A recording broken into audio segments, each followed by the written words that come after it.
Hello friends, welcome to my channel. আমি পায়েল। আজকে আমি যে বিষয়টা বলবো সেটা হলো আমাদের মেয়েদের কাছে একটা গুরুত্বপূর্ণ বিষয়, যে নিজের চেহারাটা যাতে সুন্দর থাকে, আমরা যাতে নিজেরা ফিটনেসে থাকতে পারি, নিজের ওয়েটটা মেনটেন করতে পারি, ঠিকঠাক ওয়েটে থাকতে পারি, এবং আমাকে যেন দেখতে সুন্দর লাগে। তো ওইটার উপরেই আমি আপনাদের কাছে পরপর 30 দিন আমি নিজের উপরে একটা চ্যালেঞ্জ করবো, ওয়েট লস চ্যালেঞ্জে। তো সেটারই ভিডিও আপনাদেরকে দেখাবো। আপনারা ওয়েট নিয়ে যারা খুবই সমস্যায় আছেন, চাইছেন ওয়েট কমাতে, কিন্তু ওয়েট কমাতে কিছুতেই পারছেন না কোনোভাবেই, তো সেই ক্ষেত্রে কিন্তু আপনারা যারা ওয়েট কমাতে চাইছেন তারা কিন্তু আমার এই ভিডিওটা দেখে উপকৃত হতে পারেন। তো সেই হিসেবে বাড়ির খাবার দাবার কীভাবে, নর্মাল খাবার দাবার খেয়ে অল্প খরচের উপর কিভাবে আপনারা নিজেরা টাইম টু টাইম কিভাবে খেয়ে, কতটা খেয়ে কিভাবে ওয়েট লস করবেন, তারই ভিডিও কিন্তু আপনাদেরকে আমি দেখাবো। আপনারা সাথে থাকবেন এবং ভিডিওগুলো যদি ভালো লেগে থাকে অবশ্যই কিন্তু লাইক করবেন এবং সাবস্ক্রাইব করবেন। তো থ্যাংক ইউ, আপনারা ভিডিওটা দেখতে থাকুন।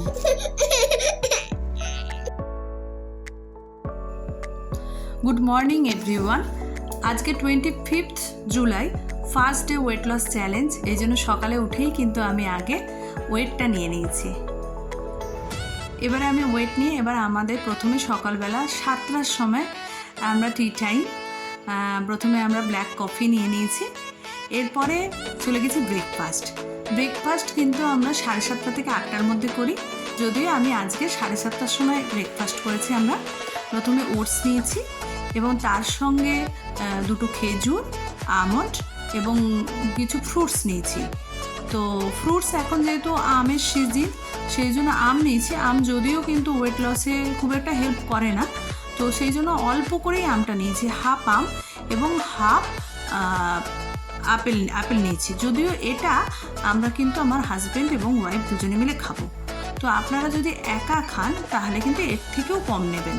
আর তার সঙ্গে নিয়ে নিয়েছি চিয়া সিড তো জানেন ওয়েট লসে খুবই হেল্প করে।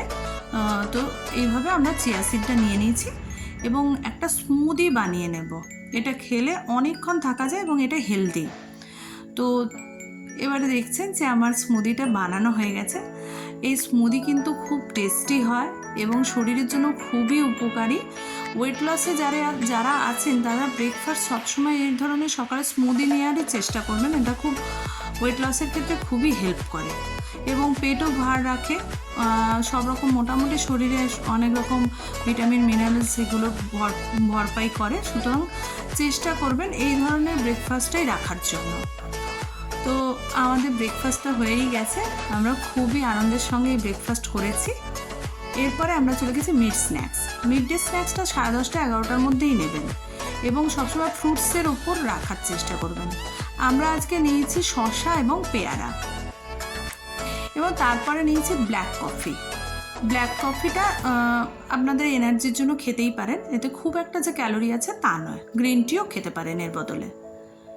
এরপরে আমরা চলে গেছি লাঞ্চ সবসময় 12:30 থেকে 1টার মধ্যে করবেন এবং লাঞ্চে আজকে আমার মেনু হচ্ছে 1 বাটি ভাত, তার সঙ্গে বুঝতেই পাচ্ছেন এখন বর্ষার সময় ইলিশ মাছ এবং বড়িজে পটল আলু ভাজা এবং চিচিঙ্গার তরকারি ও পালং শাকের ঘন্টটা খেলে অনেকটাই পেট ভার হয়ে যায়।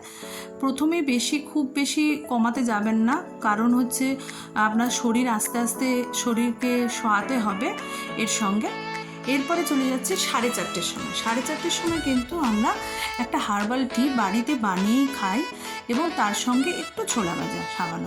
বিস্কিট তো নেওয়া যাবে না ওয়েট লসে, বিস্কিটে খুব ক্যালোরি থাকে, সেই জন্য একটু ছোলা ভাজা নেওয়া হয়েছে।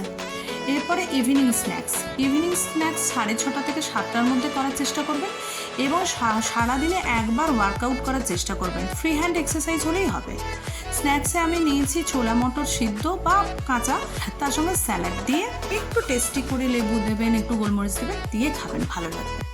এবারে ডিনার টাইম সবসময় তাড়াতাড়ি 9:30 থেকে 10টার মধ্যে করার চেষ্টা করবেন। আমি কিন্তু ডিনারে আজকে রেখেছি ওটসের রেসিপি, কারণ ওয়েট লসে আছি যেহেতু। ওটসের সঙ্গে ভেজিটেবলস এবং পনির ও একটু ছোলা মটর দিয়েছি টেস্ট ভালো হওয়ার জন্য, একটু বাটার দিয়ে করেছি। এতে কিন্তু কোনো তেলের ব্যবহার নেই, একটু সামান্য বাটার দিয়ে করার কারণে তো টেস্ট হবে।